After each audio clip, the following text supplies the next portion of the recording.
We are giving you your 20 minutes. In about 20 minutes, I'm going to have everyone come down here. We're going to have the same structure that we've been doing the past few days. We're going to start on the left. We're going to work our way to the right. Everyone gets one question and then one follow-up question. 20 minutes, starting now, likely longer, maybe 25 minutes. Thanks. That is going to be the press conference coming up for this evening. We are going to be taking a look at that live here in just a few minutes when it happens. We are also following what's going on tonight. They've got a storage room surrounded. We're going to be talking about what's going on tonight with that, and we're going to get all the latest information to you about what's going on with this. I had a second video up, and of course it defaults to Dingleberry there, so I have to change that out. I'm working on it right now.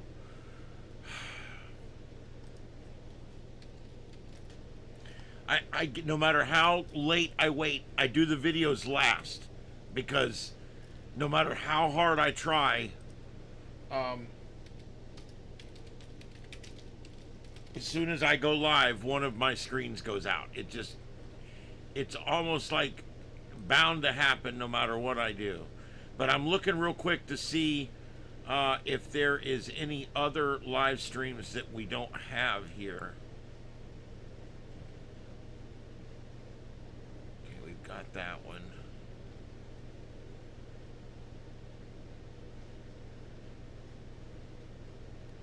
Okay, so we are going to be following this tonight, obviously, and other things. There's not much going on other than this, but we will be looking around and seeing what else is going on out there. I'm looking to see if there's any other live feeds. Right now I've found just that one. And then, of course, Dingleberry had to come up. I don't know why he comes up. I never watch him, but for some reason he comes up a lot. I don't know. He must be paying off somebody at YouTube. Okay, here's that other video. I'll put this one up. This is another live video.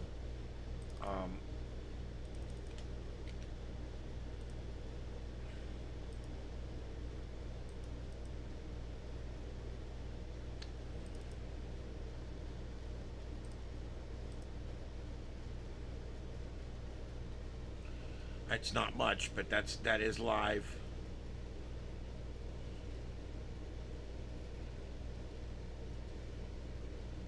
This other one, they're not showing much, but it doesn't look to be live. There's so many people spoofing right now, it's crazy.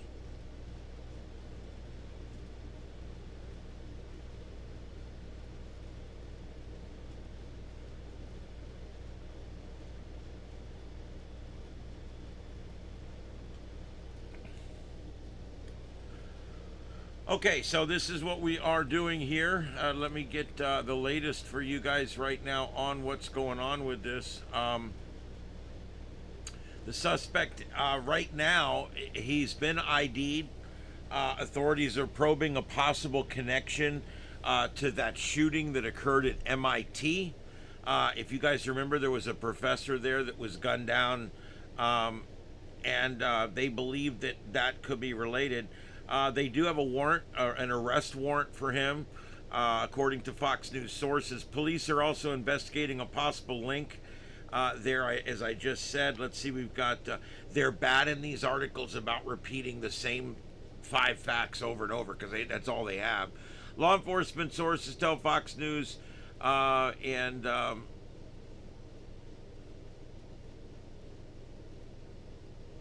okay, this just now breaking 4 minutes ago. Suspected Brown University shooter found dead from self-inflicted gunshot wounds, according to Fox News. This broke 4 minutes ago. Law enforcement sources tell Fox News National that the suspected shooter connected to the Brown University mass shooting has been found dead of an apparent self-inflicted gunshot wound. Officials have not yet publicly confirmed the suspect's identity or released additional details surrounding the circumstances of his death. And that's all I have on that report. Before that, police were set to breach a suspect's storage unit after surveillance video showed him entering the facility. So apparently they figured out where he was. He's in a storage facility, hiding out. And when they went in, they found him dead in there with a self-inflicted gunshot wound.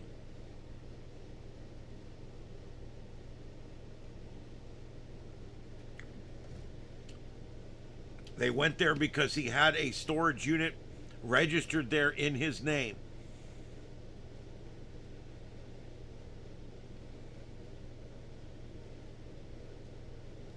Well, there we go. That's the latest, and we're going to be hearing that in this press conference here. We're about 10 minutes away, but we are covering this. This is the manhunt, maybe over at this point, for the Brown shooter. We already had one false arrest on this one. They arrested the guy. They told us they had the shooter. Come to find out, not the shooter. They had to let him go. That's been happening a lot lately. I don't know. I don't know if we're getting quicker to arrest or I don't know what the deal is, but it's kind of strange that two or three times now in the Charlie Kirk shooting, if you recall, there was a person that was arrested early on and then released.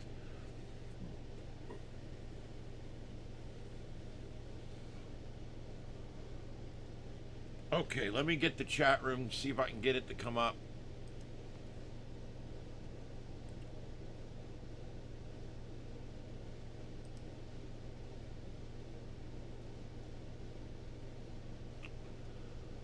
All right, there we go. Hello, everybody. All right, hello, Victor. Hey, dehydrated water, my favorite stuff. And Bill, this is the press conference where they're about to announce that they have the shooter of the Brown University shooting. The shooter has been found dead in his own storage unit. When they closed in on it, they went in and he was in there dead.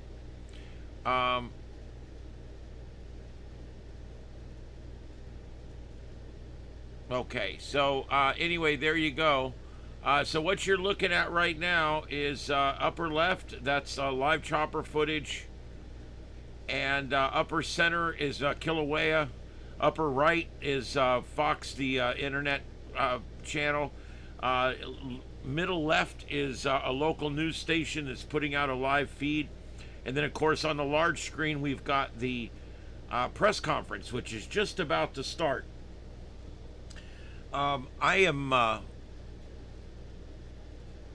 Yes, I am Ian. Nice to meet you guys. Hey, Sandrine. There you go. Just so it's working. Yeah, I'm showing I'm going out and coming back on this end. Everything looks good here. Looks 5x5. All right. This is how we do it. If you're new to the channel, my name's Ian. This is Starship Adventures. And what we do here is kind of unique. We actually provide multi-screen news coverage every night from about 9 to 11-ish. So there you go. What we basically like to do is provide news in a multi-screen attention deficit disorder format so that you can enjoy what's going on. You can see everything that's going on. We provide in a multi-screen format. We do radar. We do all the different things that go into providing good news coverage. We do a heavy on science, and we do a lot with space weather and also terrestrial weather, severe weather.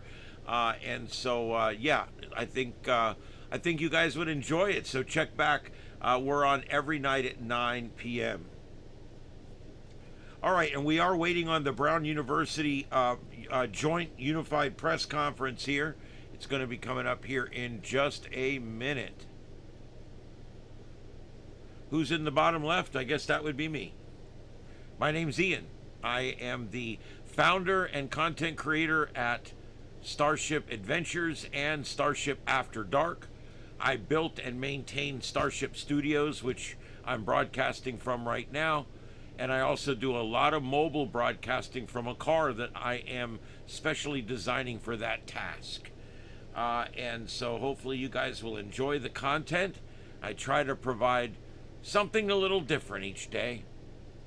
I've also been releasing videos. If you guys haven't seen that, I took a little hiatus from prepared videos. That's now over, and I'm back to creating videos again every couple of days. So along with these live broadcasts, along with my storm chasing, along with the live drives that I do, and along with the vacation stuff I do, plus this show, I'm also going to be adding even more that I'm doing with my God, I just totally lost my train of thought there. Holy crap. I'm sorry, guys. I looked up at my cameras outside, and there's weird stuff going on outside my house again. I don't know what's going on. I don't know if I got a stalker or what. It's not that same vehicle from last night, though. That's the good news. But anyway, yeah, so what we do here, we try to provide some unique coverage that you guys can enjoy. And like I said, I do both the studio show and I do stuff out in the car. And now I'm back to producing produced videos again. So hopefully you guys will enjoy that. All right, we also do a lot of ham radio stuff here. If you're not into ham radio, but you think you might be interested, this is a good channel to hang out on because we hit it every night a little bit, but we don't bang on it too hard. And that way you guys can get a little taste of it and see if it's something that you like. We mix the whole ham radio and science thing, and we smash it together, and it's a lot of fun. He came back. He threw 3 or 4 times last night. He sat out in front of my place for like 30 minutes. I don't know what he's doing. But I haven't seen him again yet today.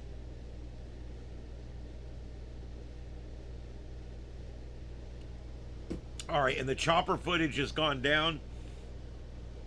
So I think they're pretty much, they probably gone for fuel or they've called it.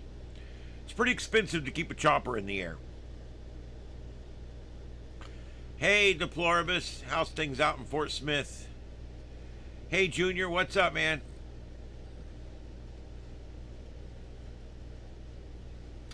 All right, yes, we're going to be taking this press conference here in just a few minutes.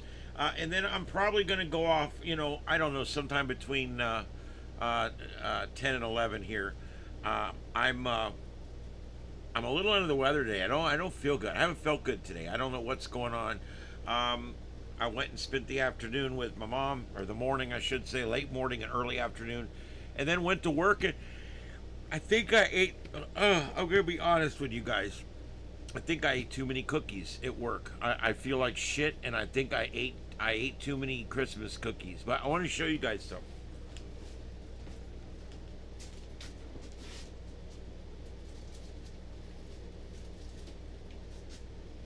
At the station, our customers, a lot of our customers will send us Christmas gifts. It's kind of a thing.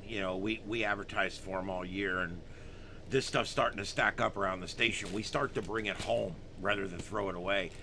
I've got this in the fridge. I'll be eating out of this for 2 weeks. It's all kinds of candies, all kinds. Most of it's wrapped. Some of it's not. But it's all wrapped. I'm keeping it in the fridge. But it's every kind of candy you can imagine in here. And I was going to say, how can that be missing? How can something be missing? But it broke. Shit piss. Well, anyway, I still get to show you guys what it looks like. I opened the package, and there's all kinds of stuff in here. Santa Claus cookies, different kinds of cookies. There's all kinds of different ornaments that you can put on your tree. Neat stuff in here. The little ornaments I'm going to bring to my mom. But anyway, shit.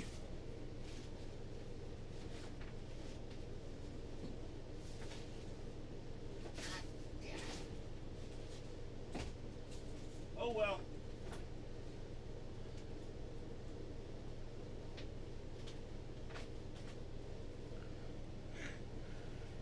This has just not been been my day. I just thought this was so funny. I wanted to show it to you guys, and they're making it real difficult on me. It's Mr. Hanky the Christmas Pooh. I'm not lying. From South Park. Mr. I can't do it. I got Hanky. I can't get that high anymore. But it's Mr. Hanky the Christmas Pooh. He loves me and I love you. You know that. But anyway, yeah. Mr. Hanky the Christmas Pooh. He's all messed up because he broke in the package, okay? But yeah, Mr. Hanky the Christmas Pooh. Couldn't believe it. I'm like, oh, I love these people, man. They sent me Mr. Hanky the Christmas Pooh. Anyway, I got some brownies in here, cookies, all kinds of neat stuff. But it's nice because a lot of the guys at work, some of the guys at work don't eat sweets for one reason or another. And I always end up taking home a box of sweets to enjoy, well, here by myself through the Christmas holiday. I'll bring these. I'm going to go see my mom tomorrow. Probably Sunday, maybe Sunday, Saturday or Sunday. She comes home Tuesday. And I'll probably offer her some of this stuff and see if she wants to eat a few nibbles out of there. But yeah, I just couldn't believe that. Mr. Hanky. I mean, come on, really? If you guys don't know what Mr. Hanky the Christmas Pooh is, I'm sorry, you're uncultured and you probably don't deserve to find out. I'm just kidding. It's a South Park reference, and it's pretty funny. All right, so we're waiting for this press conference. I don't know if you guys have noticed, something that the government loves to do is set a date and a time for a press conference and then not show up for another hour. Whether it's the president, whether it's this president, the last senile president, whether it is your county commissioners, whether it's the FBI guy here, whether it's your local police, it doesn't matter who it is.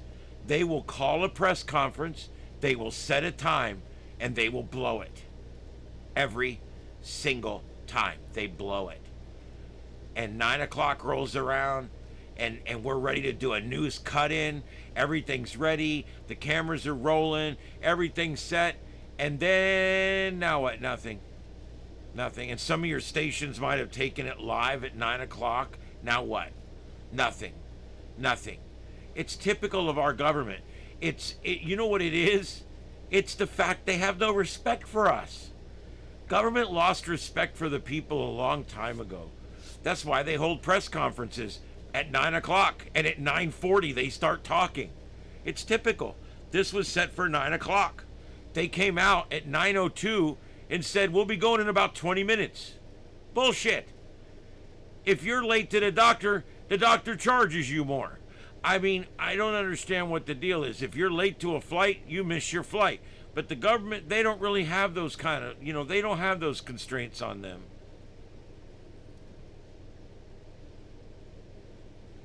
Anyway, so there you go. I'm waiting to, looks like maybe, I don't know. No.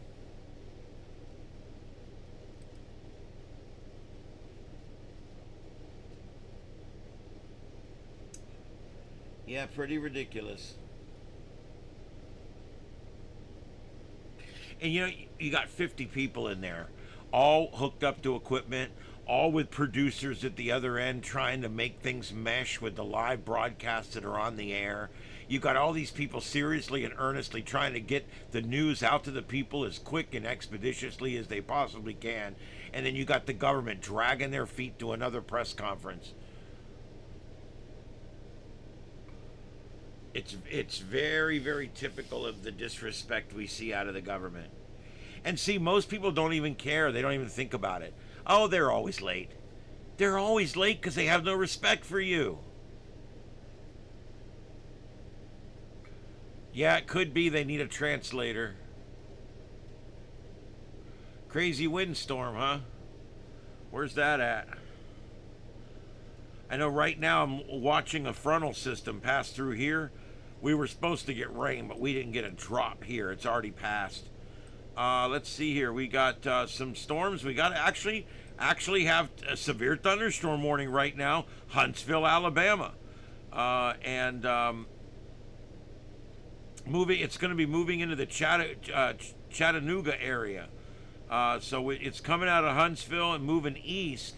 We've got a severe thunderstorm warning for 60-mile-an-hour winds coming through northeastern Huntsville right now. All right, and so we actually have alerts tonight. Wow, this is highly unusual. That's actually the only two we really got right now. There is a slight risk of mesoscale, which basically means that some conditions are there for rotation. Also, Columbus, Wilmington, all getting some heavy rain. Heavy rain about to move through the outer banks of North Carolina. So I can actually show this. I'm still watching for.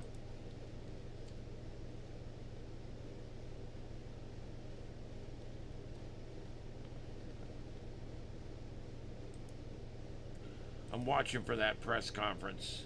All right, so yeah, here we go. Some heavy rain moving up through Wilmington and Greenville, and it looks like the Outer Banks are about to get a lot of rain.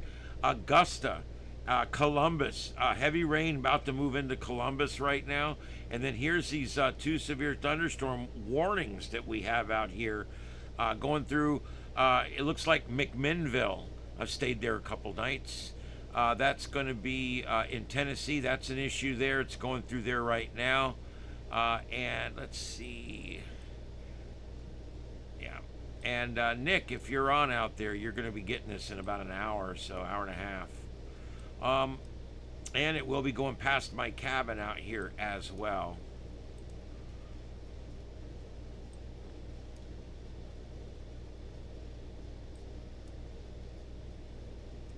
There it is on the horizon.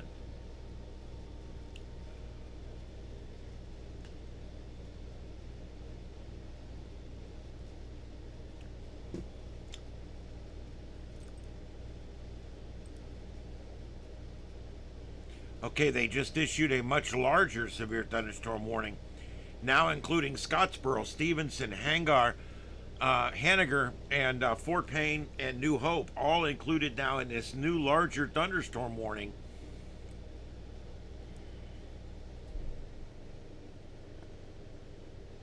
All right, so let's see what else we got going on. That's all moving up through there. Still more rain over here in Portland. There's got to be some major flooding going on in Portland by now.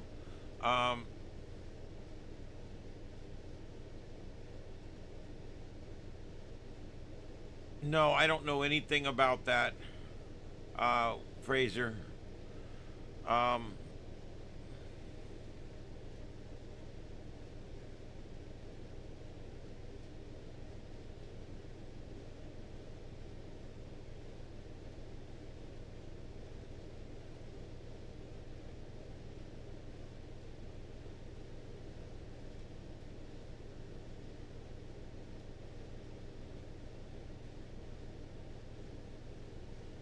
Yeah, urban exploring is cool. I don't do it because I don't feel like going to jail for trespassing.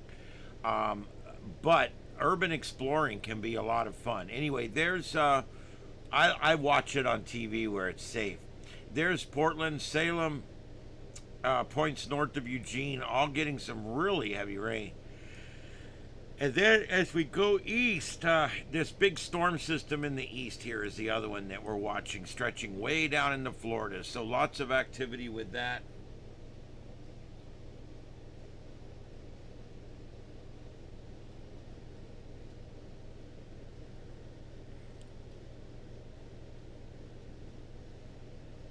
Yeah, yeah, you're going to need it in Portland. Southern New Jersey, yep.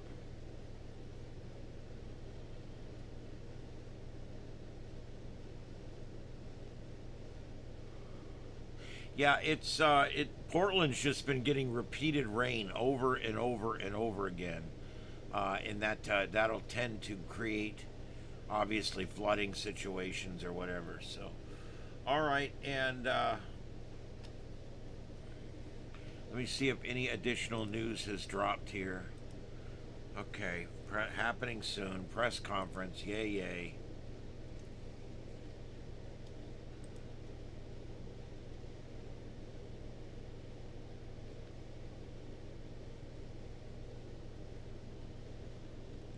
Okay, nothing new has been issued. Here's the facts we know so far. Shooting at Brown University happened inside a classroom in the Barris and Holly Engineering Building about 4 p.m. on Saturday. 2 Brown University students were killed. 9 other students were wounded, according to officials. Police announced that a person of interest was taken into custody early Sunday morning. Later that night, officials had to release the suspect, and they determined that he was not involved. The search for the killer remains ongoing, as we know that that's changed now. One victim has been identified by her church as 19-year-old Ella Cook, a sophomore from Alabama. Cook was also vice president of the Brown University College Republicans. Ooh, that's interesting. Another victim was Ahmad Aziz Amkaziz, a freshman, has been identified as the second victim of the Brown University shooting. He is a naturalized citizen from Uzbekistan, living in Virginia. I think we're going to end up with a Muslim shooter on this one, guys. And it looks like he ended up killing a fellow Muslim. Probably from a different country or whatever, but still. You just, man.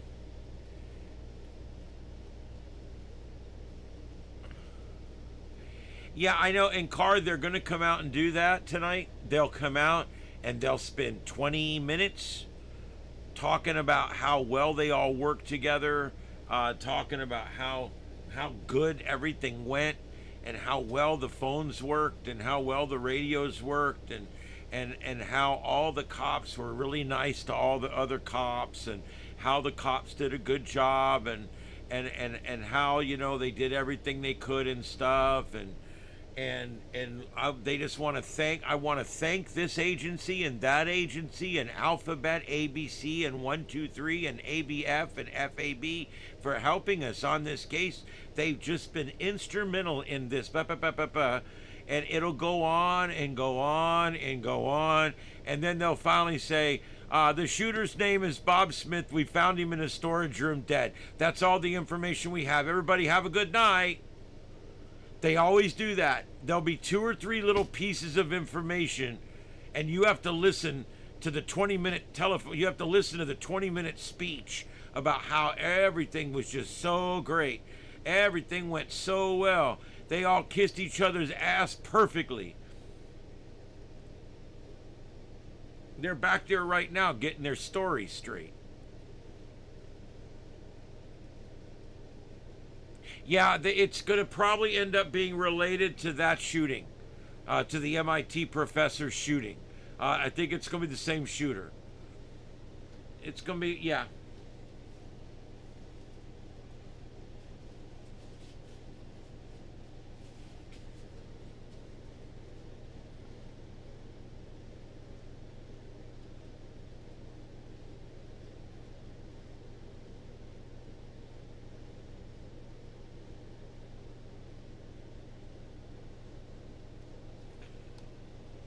Okay, let's see what we got here. Chris, come over to this side. Take the X that says CC.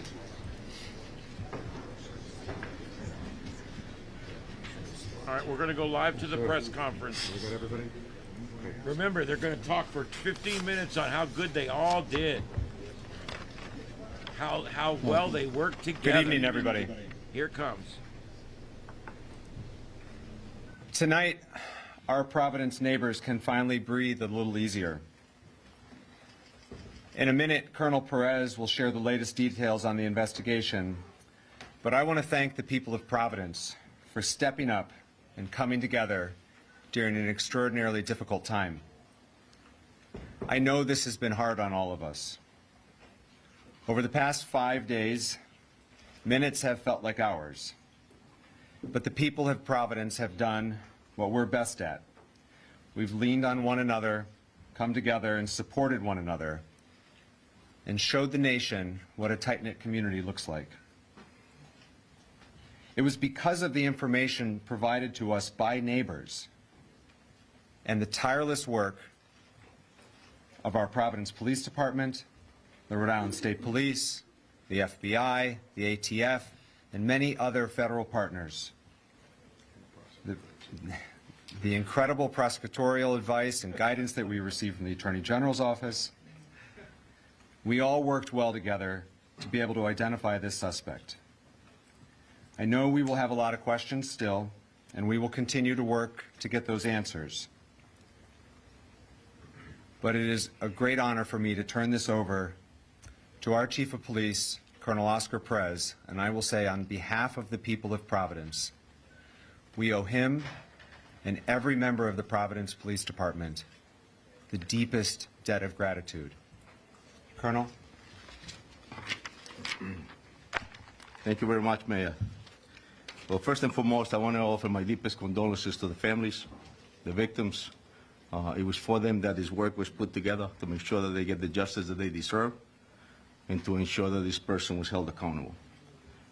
Second thing I'll tell you is that I'm extremely proud of this department, actually the officers, the detectives, the Real-Time Crime Center, the Community Response Team, the Intelligence Division, the Narcotics Division, the Task Force. This past Saturday, as you all know, December 13, Providence Police Department and Brown University Police Department responded to this horrific tragedy at Brown University 184 Hope. Our officers were there within minutes.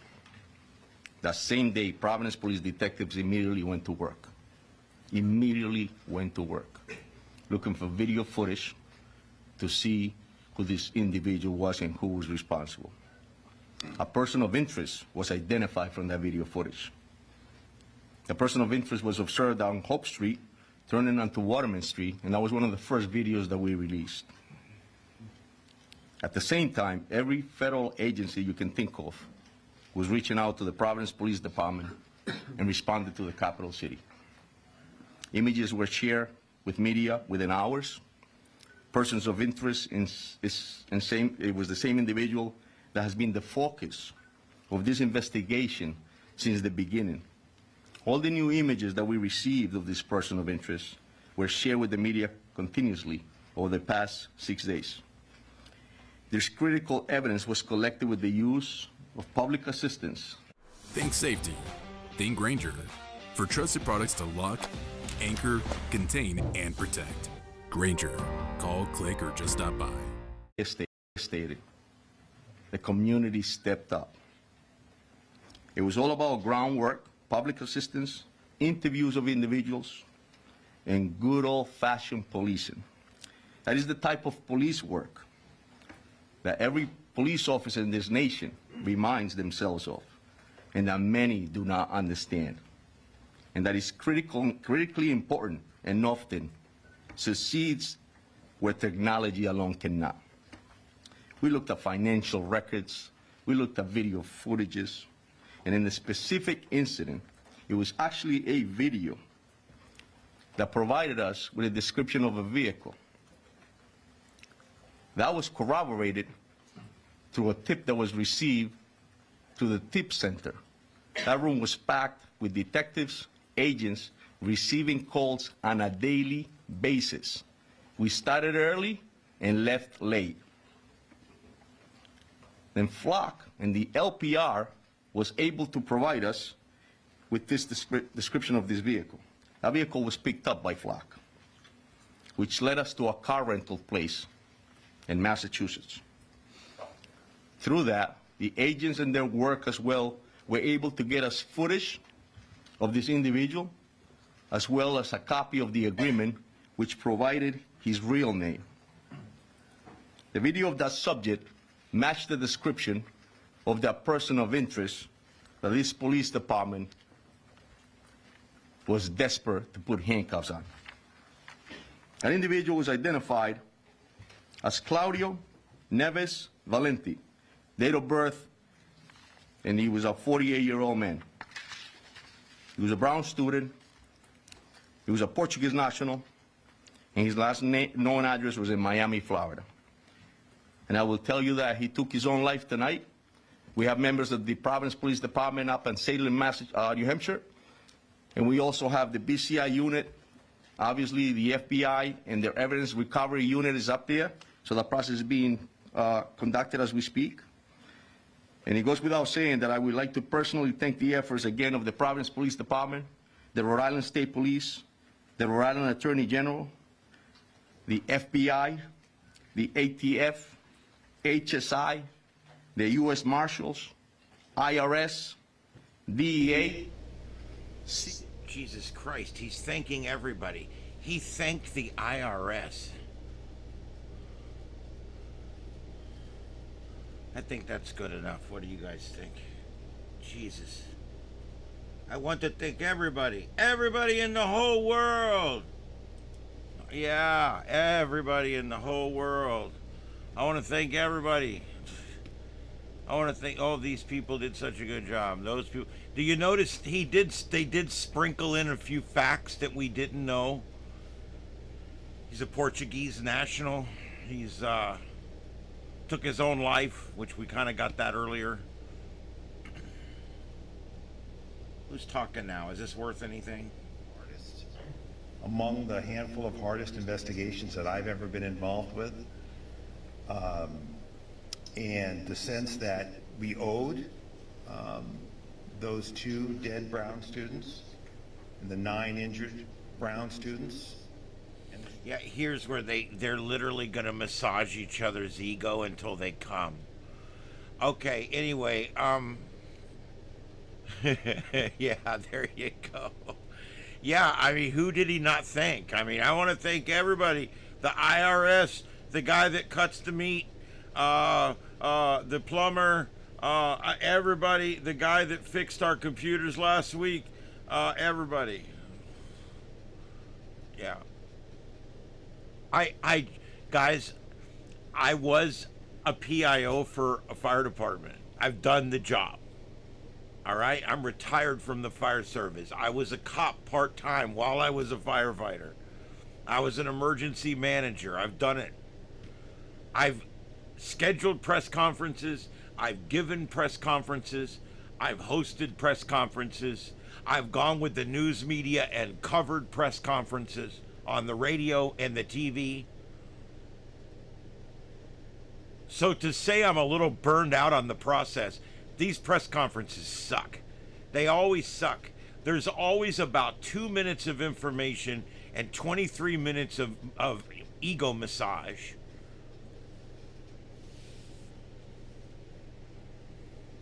Get the mop. Oh my God. Yeah, I mean, oh my God, whatever. I'm not even going back to it. I don't give a shit. All right, let's just cover what's going on. Let's go through the news. Let's see what's going on around the world. Maybe I'll switch out a few of these screens eventually. Looks like this thing's effectively over. The dude's laying in a pool of his own shit right now, and that's exactly where he deserves to be. Piece of crap.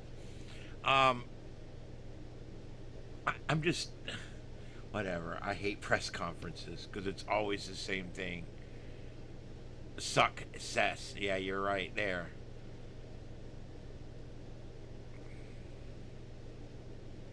I mean, I used to go in there and I would sit down with whoever's in charge of the situation and I'd say, okay, what are we telling the media? Nothing. Well, no, we got to tell them something, dude. We got roads blocked. We're using all our resources. We got other agencies covering our area. We got 10 cops down there. We got to issue a statement. We got to let them know that whatever, it's a situation. We got to let them know. We ain't telling them shit. And you would be surprised, even back when I was doing this 30 years ago, telling the media absolutely squat was standard procedure. 95% of the time, when they tell you they cannot discuss something because it will mess up the case, or because they need to keep that secret for right now, or because 95% of the time They're lying to you. They could easily tell you what's going on. It wouldn't affect the thing. They just don't want to. They don't want you to have any of your business in their business. If it was up to the police, they would never tell you anything. They would never, they wouldn't even answer to us if it was up to them. And then when they finally do a press conference, they're 25 minutes late, and they show up and all they do is pat each other on the back till they can't stand it anymore. That's how I copied it, Fraser, exactly.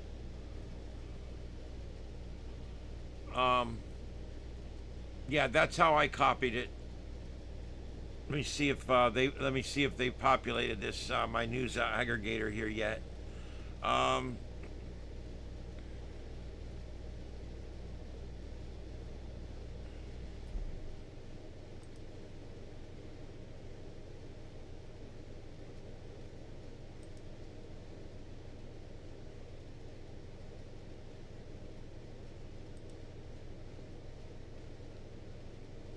Nope. Yeah, I'll confirm that here in just a minute. I'll read to you guys the exact facts.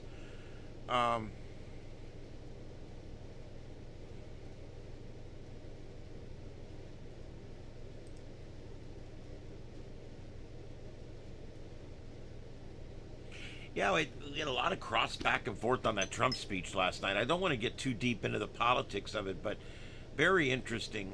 One of the observations I made on the show, and we talked about it quite a bit, was the fact that it wasn't Trumpian in many ways. He had an energy to him last night. He spoke fast. He wanted to get the information out. Lots of facts and numbers. He was prompt. It was off a prompter, so he had all kinds of facts and numbers. But the really cool thing was last night, 20 minutes, and he was done. Did you guys notice that? 20 minutes, and he was done. One of the things Trump needs to learn how to do is turn it off.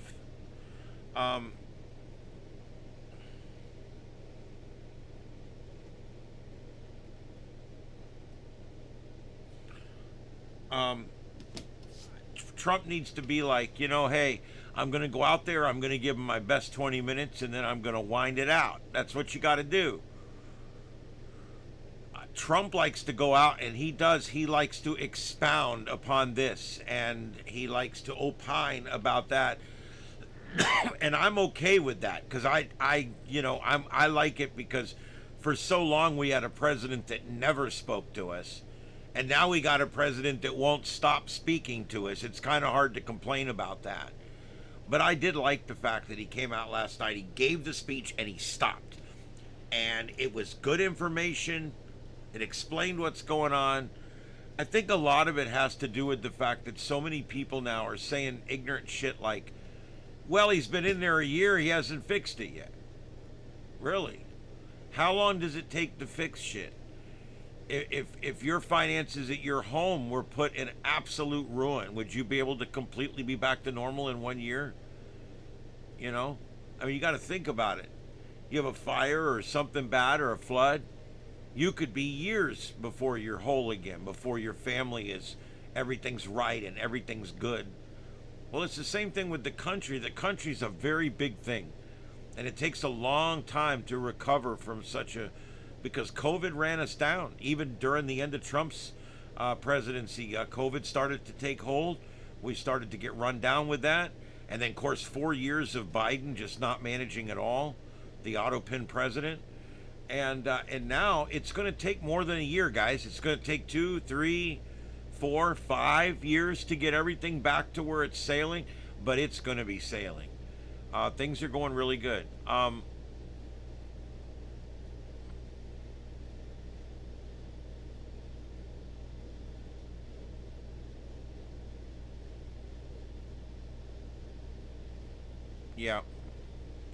Yeah, and I like Trump on the bullet points. There's things he does I can't stand, just like anything else, but I think when he's on point, he does really well. He's a very smart businessman. He knows how to do it He built buildings and sold them for a living, and that's what he's doing right now. It's no different. So yeah, I was impressed with the speech last night, and I was just wondering what you guys thought. I thought that 22 minutes and then saying good night was smart move, and the speech last night was good. The left came out and said he's going to declare war on Venezuela. No, that didn't happen.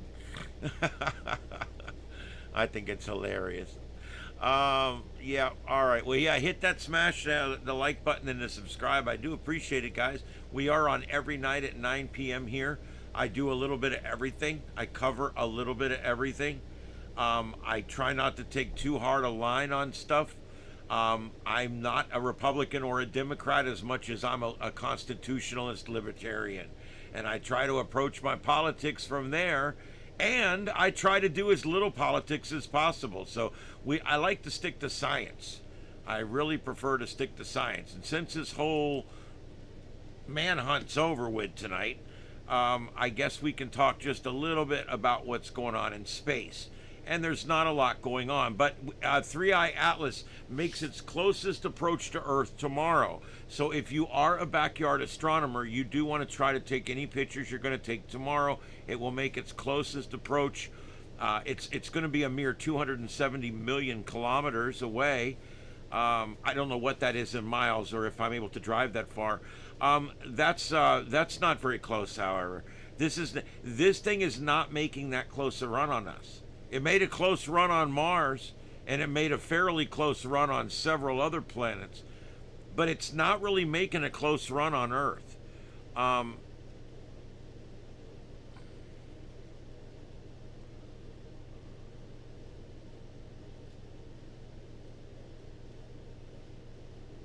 Yeah, I don't know about that. The whole Tucker thing, I don't know. I try not to get involved. Believe it or not, I'm in the news business, and I hate news drama. Like, I don't know. I just don't even, I try to ignore it.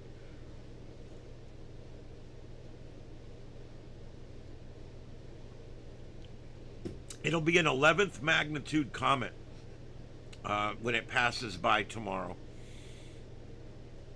And it's going to be heading out of the solar system. Once it leaves us, it's pretty much on its way out. It's already made its closest approach to most of the planets. It's already made its closest approach to Sol, our sun. And so now what's left is for it to pull away, and we will see it continue to fly away. It has made some course corrections, and it has sped up a little bit. But of course, the scientists immediately shit all over that, saying that those things we're seeing, they're not thrusters, they're off-gassing. I'm sorry, guys, I'm very upset to my stomach tonight. They're off-gassing. And all this off-gassing is causing what they call a thruster effect. And that's why we're seeing this movement of the comet faster or to the left or the right or whatever. So you can believe it or not, it is what it is. Also, one more thing that's kind of cool. If you're looking for Mars and Venus, you wonder where they're at? Well, they're passing behind the sun this coming week. Don't look, because you might hurt your eyes. The two planets are very close to the sun. They're converging for a rare double solar conjunction. This coronagraph image from Shoho here, and I can show you guys that. Let me move that over here, over to where I had the putts on the screen there. All right, so let me move this over here. All right, this is off spaceweather.com, and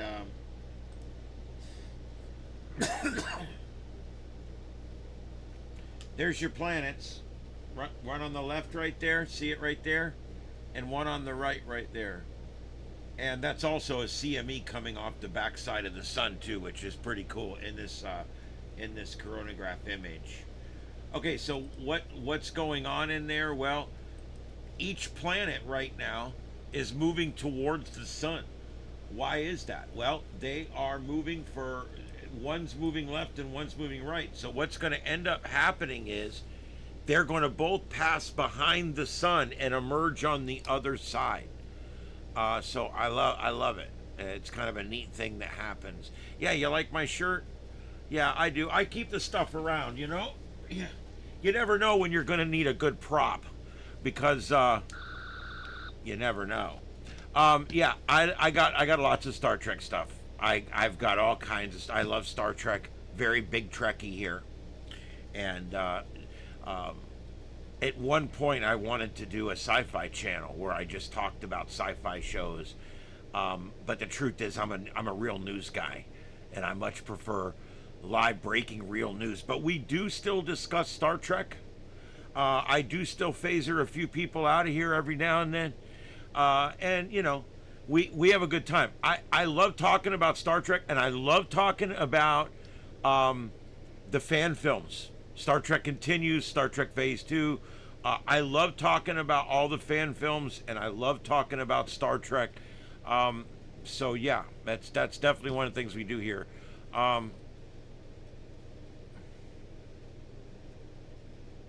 R. Lee Emery.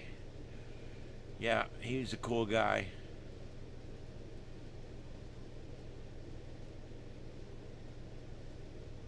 You know what gets me about Brown? I'll tell you what gets me about Brown. They got a 5 billion billion. You guys know how many zeros that is? That's a lot of zeros. They got $5 billion endowment from the federal government, and none of their cameras were working. I got 12 cameras working here, and I ain't got no endowment. Shit. I got no endowment. Yes, the Orville was great. I consider the Orville just another genre of Star Trek, pretty much. I like it. I love Seth MacFarlane. Great cast and crew. Yeah, I just consider it another ship, and I just enjoy it. I love it. The Orville was a lot better than Discovery.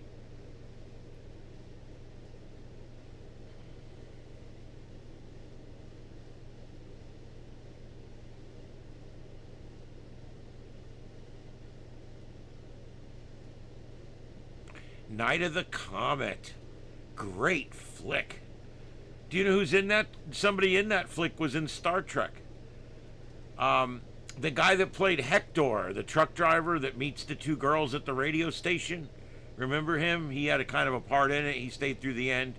Hector was Chakotay on Star Trek Voyager. Robert Beltran is his name.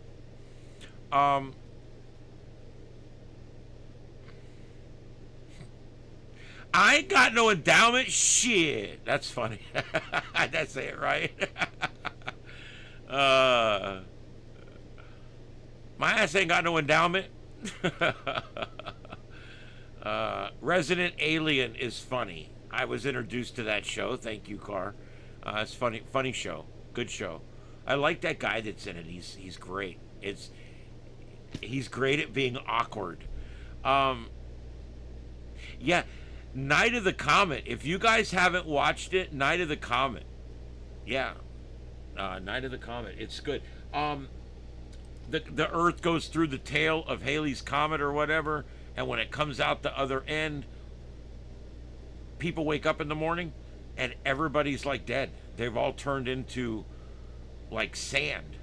It reminds me of the Star Trek episode Omega Glory, when all of the crew members on that other ship, what was the name of that ship? I can't remember it now. But they beamed aboard, remember, and the crew had turned to like salt crystals. And it was just like their uniforms were laying on the ground, and there was like salt all spilled out from the inside. Like big salt crystals about that big. And that's what this movie reminded me of, was that Star Trek episode where they all got turned into crystals. And yeah, they were all, and so they were all out watching the comet. So the next morning when they walk out, there's clothes and sand and everything laying all blowing in the street, and nobody knows where anybody is. but they end up at a radio station because the radio station's still playing music, guys still talking. They figured somebody must be alive. They get there and it's automated. I'm not going to give you the whole story, but yeah, Robert Baltrain shows up. The two girls, very, very 1978, but a good movie. Definitely a good movie. I want to tell you guys another one that was given to me. Carr gave me another one today. I have people watching for movies for me because I love good movies and there's so few of them out there. One of the movies that I love science fiction, and specifically I like temporal movies. Movies about time travel. Fish out of water type stuff. And so I wanted to... she sent me a link to a movie, and I'm going to pull it up so I can give you the name of it. Because I watched it. It's full of stars. It's a great movie. The guy that played the Admiral at Wolf 359, Admiral, God, what's his name? The guy that was the admiral that led the attack force on the Borg at Wolf 359 was in this movie. But anyway, it's a 1992 movie called The Grand Tour. And it's a temporal movie. These people, mysterious people, show up and rent rooms at this man's inn. And they're there to see a disaster that they know is going to happen. I'll leave that to you guys. Watched it today. Freaking 9 out of 10 movie. It's a great movie. They Live is a top 25 movie of mine. I love that movie. Cult classic.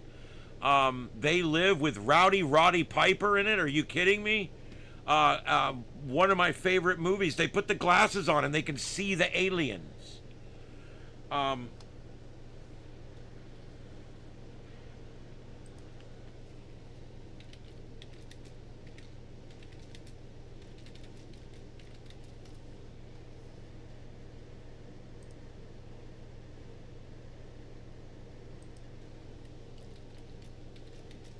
Hold on just 1 second.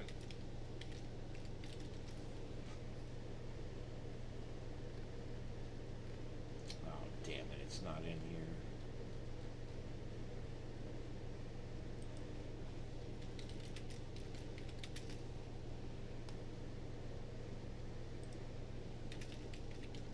I have that picture, but I can't find it now. Son of a bitch. Alright, well, it's no big deal. Alright, anyway, They Live is a really cool movie because at some point he gets these glasses, and when he puts them on, he notices that like over half the people are aliens, and that all the billboards, that it's a cigarette commercial or whatever, but when he puts the glasses on, it says obey, spend money, sleep. It's like telling you what to do. And he realizes that there's a whole underground and that the Earth's being taken over quietly by these aliens, and it gets pretty intense. It was originally made as a low-budget B movie, but it's become a cult classic. The fight scene goes on about 4 minutes too long. That's about my only complaint. Even that horrible woman with the eyes that can't act was pretty good in it. I've come here to chew bubble gum and kick ass, and I'm all out of bubble gum. I think he says that when he walks into the bank. That's such a great movie. Platoon's a good movie. I'm not in the war movies, but that's a good movie. I do enjoy a good war movie, but I don't normally go to war movies.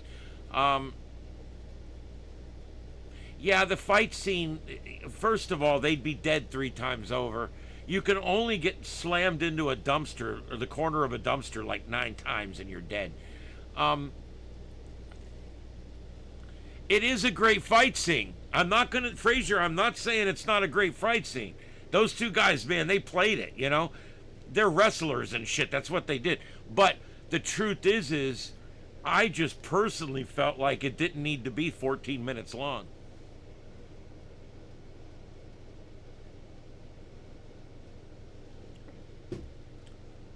I love that scene. There's just so many neat scenes in that movie.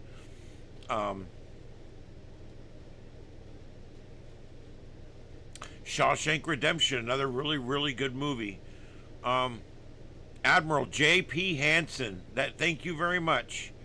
Admiral J.P. Hansen led the attack on the board at Wolf 359, and he was killed in the attack. Guys, if you're into Wolf 359 and you're into the Borg and you're into all that, some people have gotten together and they've made a movie, basically, about that. And what they did, they took Star Trek The Next Generation, the best of both worlds. They took Star Trek Deep Space Nine, because remember, in Deep Space Nine, that's where it all started. He was on the, what was it, the Melbourne or whatever it was, and his wife gets trapped on the ship, and he has to jettison out with his son, and they watch their ship get destroyed out the window of the escape pod. It's a powerful scene. They also take a movie called a video game called The Borg, which I played years ago, that actually has John DeLance in the game. He played in the game.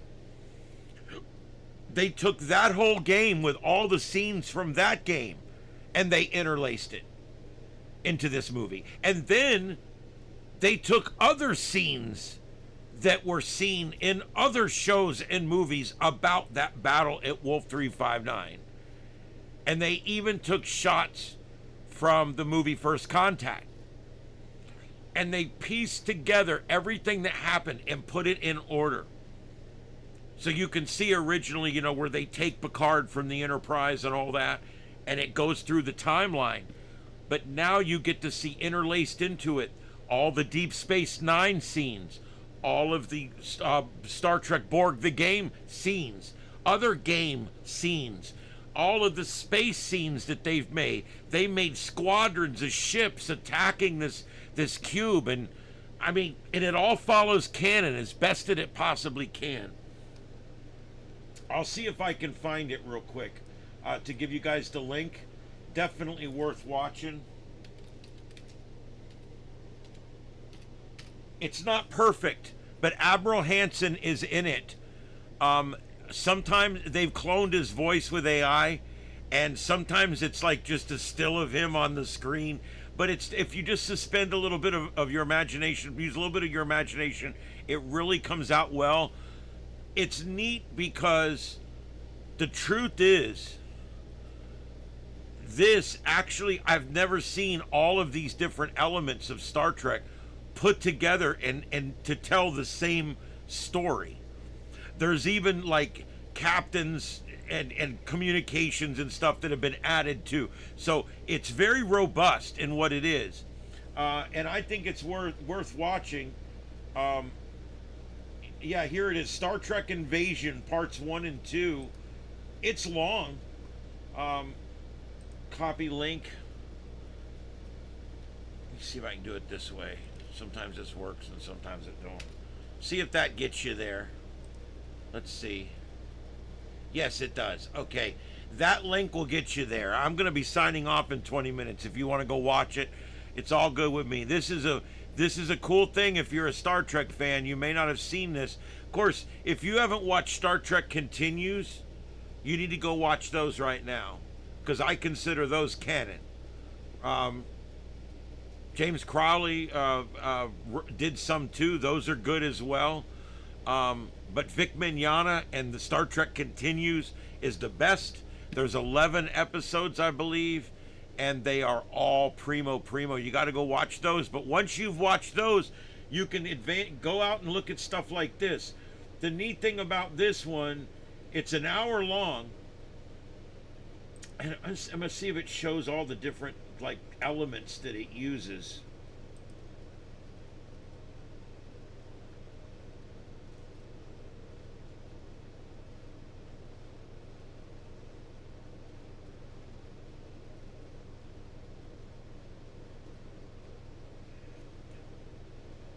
Yeah, see, they took stuff from all kinds of different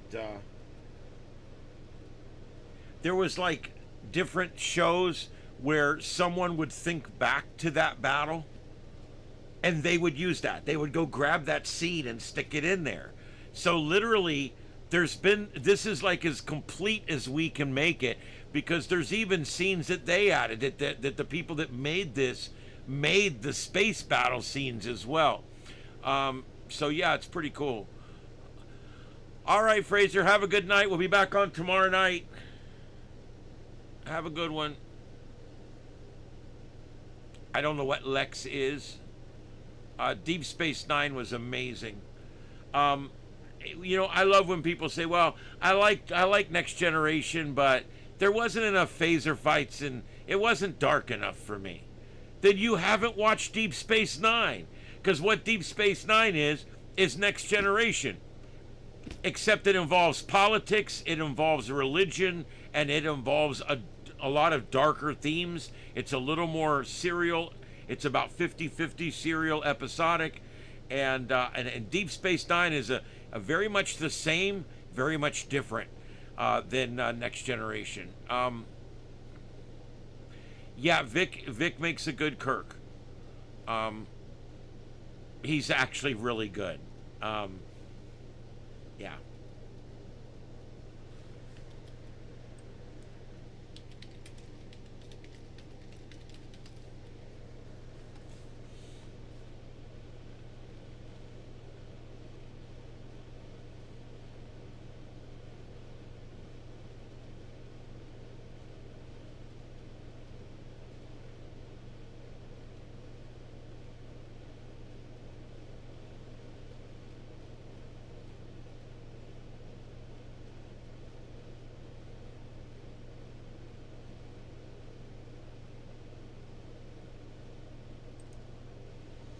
All right. Yes. For those of you who don't know what we're talking about something called Star Trek Continues, and you'll need to go pull the playlist or whatever. I'm going to put the link in here for their channel. Okay, Star Trek Continues.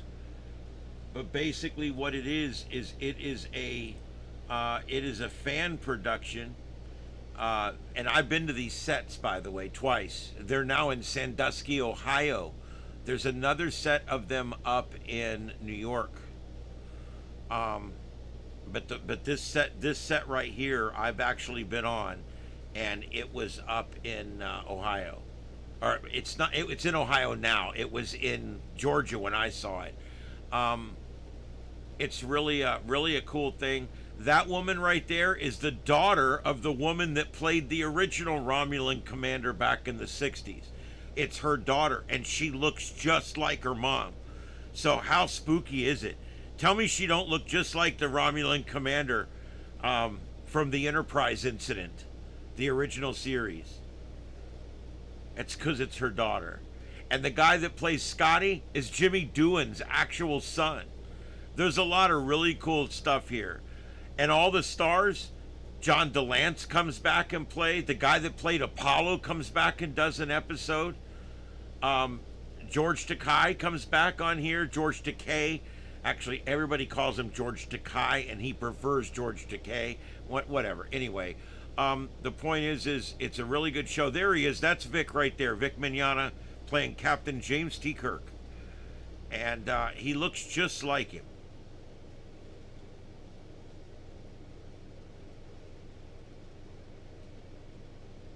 He's actually older than he looks, too.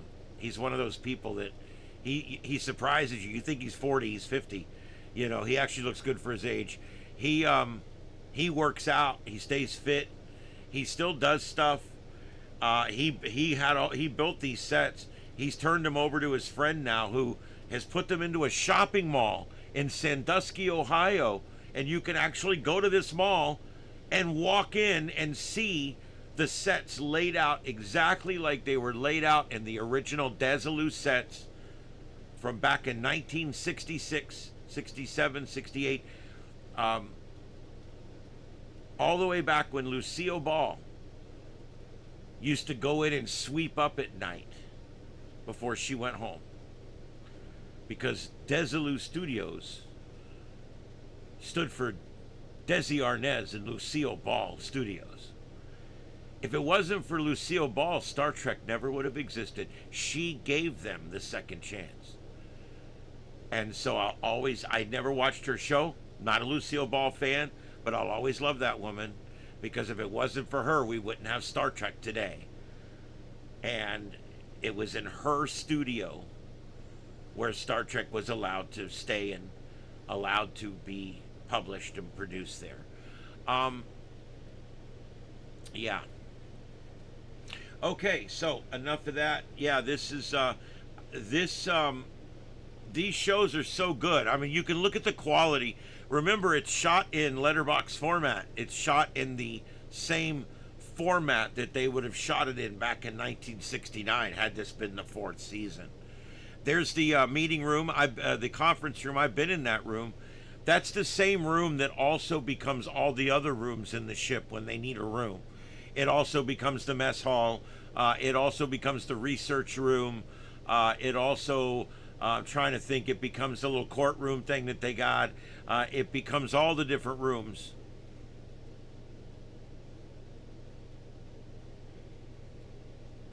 The shape of the table. Anybody know? The shape of the conference table. Gene Roddenberry was retired from, he was a Navy fighter pilot, and he flew off an aircraft carrier. The top of the table is the exact dimensions of a United States aircraft carrier. It's kind of cool.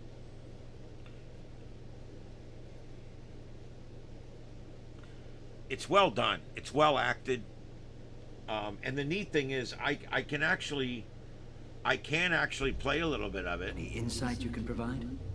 Anything unique you may have experienced via physical contact? Nothing I didn't put in my report, sir. That's Jimmy Mr. Doohan's Spock, son. Defeating one guard was hard enough, but a ship full of them. They're That's not Jimmy dogs, Doohan's son right just there. humans. Even with all his power, Gary was still susceptible to human frailty. Hell, couldn't even remember my name. Precisely. An uplifted Esper's strength weakens as it is expended. Then we must use that to our advantage. Strike first, before they grow stronger. We're not out to defeat them, Commander. They are Federation citizens, our brothers, sisters, even if they are misguided. Consider this a rescue mission. Captain, transmission from the USS Congo. They picked up the Halifax's ion trail. Transfer to this computer, and tell Captain Osme we'll be joining the chase. You heard her. Get to work. So there you go. Yep, and that is Star Trek Continues. They'd still probably be making these, but Paramount clamped down on them. They're allowed to still make 30-minute specials. They have to be broken into 2 50-minute pieces. Yeah, Carlotta went with me on set. I've got photos of her and I sitting on the bridge in various positions. Yeah, Vic was there. We actually got to meet him.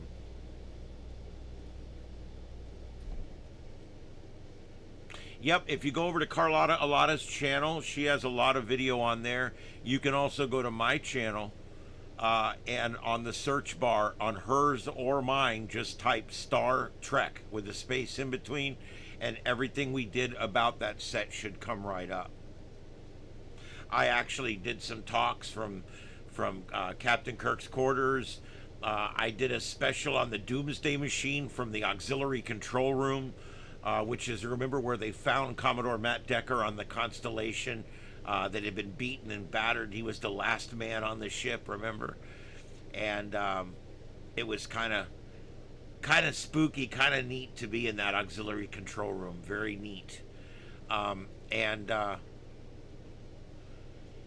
Yes, I've seen every Trek parody ever done, the ones I like the best. There's been some very good ones. Carol Burnett did one where it was all girls in space. That one was pretty fun. Saturday Night Live did 3 or 4 of them. I think Belushi was in one a long time ago. There's been a bunch of them. My favorite Star Trek spoof, Galaxy Quest. Galaxy Quest. It's one of my favorite movies of all freaking time. It actually beats out several of the Star Trek movies. As a matter of fact, when people ask me, do you like Galaxy Quest? I tell them it's my 6th favorite Star Trek movie.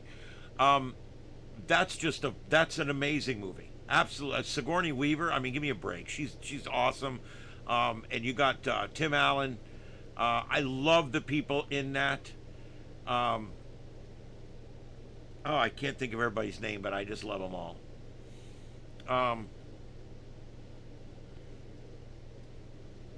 Rickman was great in that. And that monk guy, he's great in it too.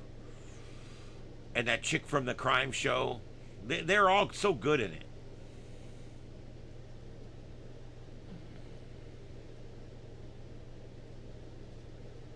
Yeah.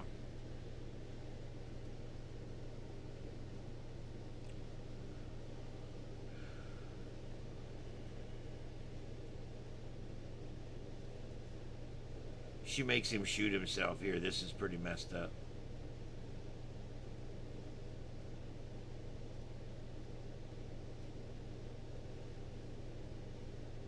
She's a bitch. What are you gonna do? Alright, so anyway, if you guys want to watch that, Tony Shalhoub, that's his name. He played the opposite of Scotty.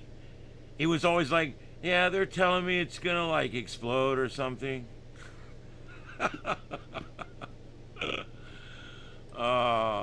And the whole Tim Allen Rickman, it was very Shatner Nimoy. I mean, they really did a good job in that movie. Let's see here.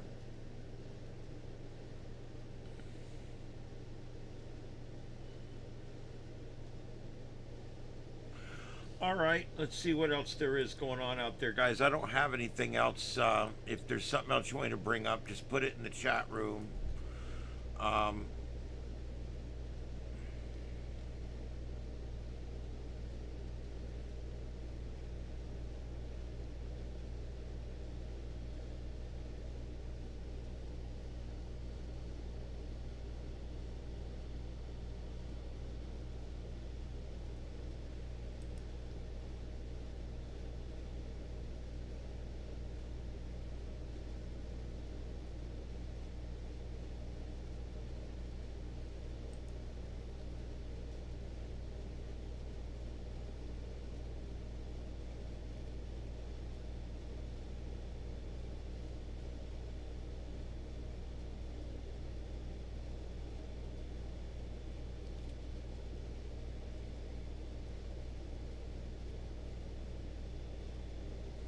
Wow. All right, well. Yeah, this whole Memdani thing in New York is not going well. People quitting, people fighting, people don't know what the hell's going on. It's great. I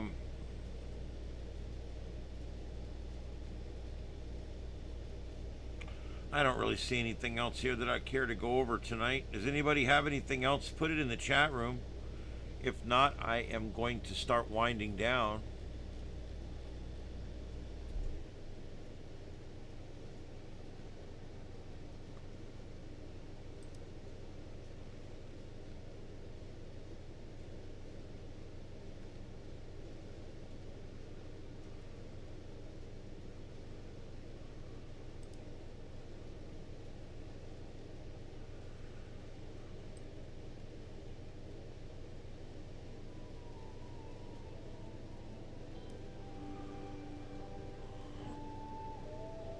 Yeah, we got a front going through here. There's not a whole lot of rain associated with it. They got a little bit up there near Tampa, but down here, not that much. We'll take one last look here, but you can see it's kind of washing out down here.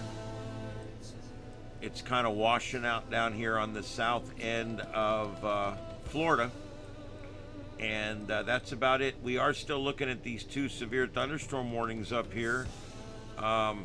And those are going to be crossing into Georgia here in the next hour or so. And they will eventually go by my cabin and Heath's house later tonight.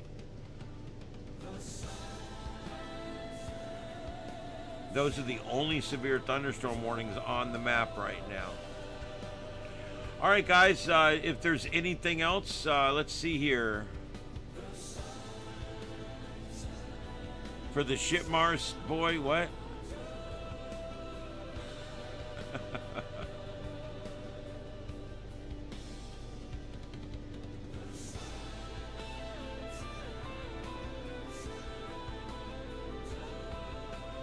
Yeah, I don't know what that means exactly, but okay. Let's see here.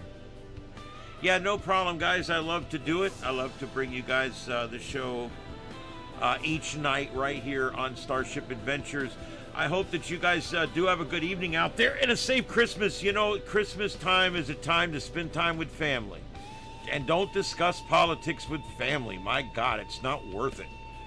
I think if I had one piece of advice I would give people, it's to not it's just not worth it. Even if you go to their house and they got CNN on every TV, it's not worth it. Just, are you going to say goodnight? Did you come to say goodnight? Huh? What you doing? Going to say goodnight to everybody? Say goodnight. Say goodnight. All right, everybody. I guess this is going to be it.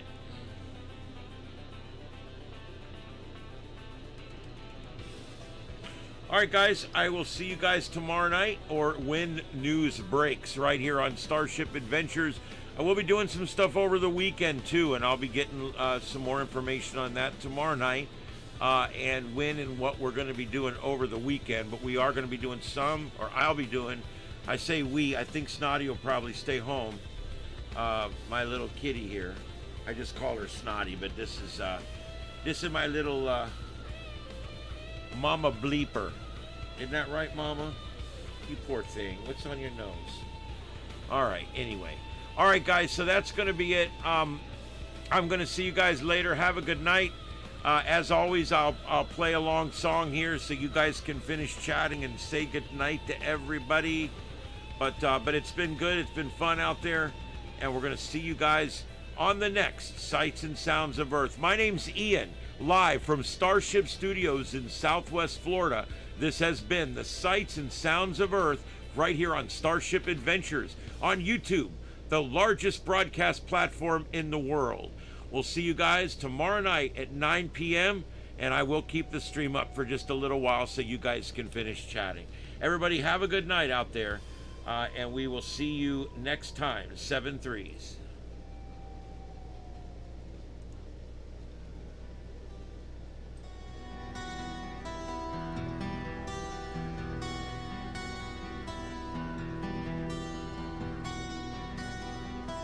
American Radio Relay League. You claim you're the king.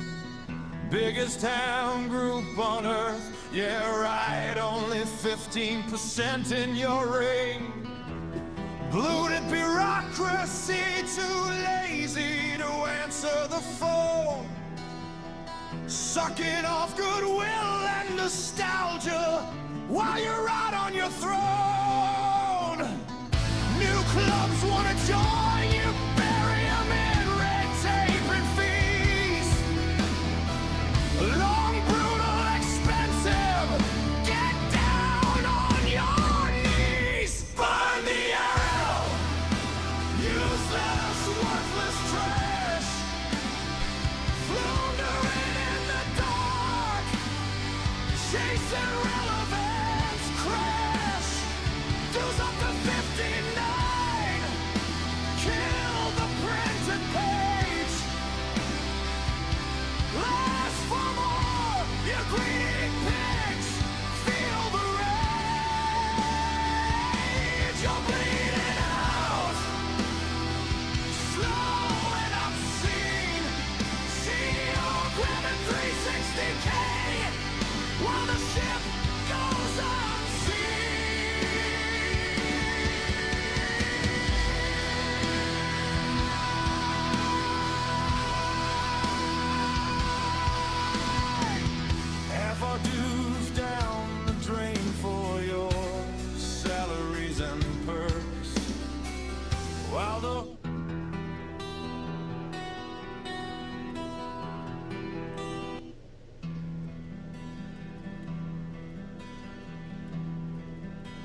American radio relay lead, you claim you're the king. Biggest ham group on earth, yeah right, only 15% in your ring. Bloated bureaucracy, too lazy to answer the phone. Sucking off goodwill and nostalgia while you rot on your throne. New clubs wanna join, you bury them in red tape and fees. Long, brutal, expensive, get down on your knees. Burn the aerial, useless, worthless trash. Floundering in the dark, chasing relevance, crash. Dues up to 59, kill the bridge and page. Less for more, you greedy pigs. Feel the rage, you're bleeding out, slow and obscene. CEO grabbing 360K while the ship goes unseen.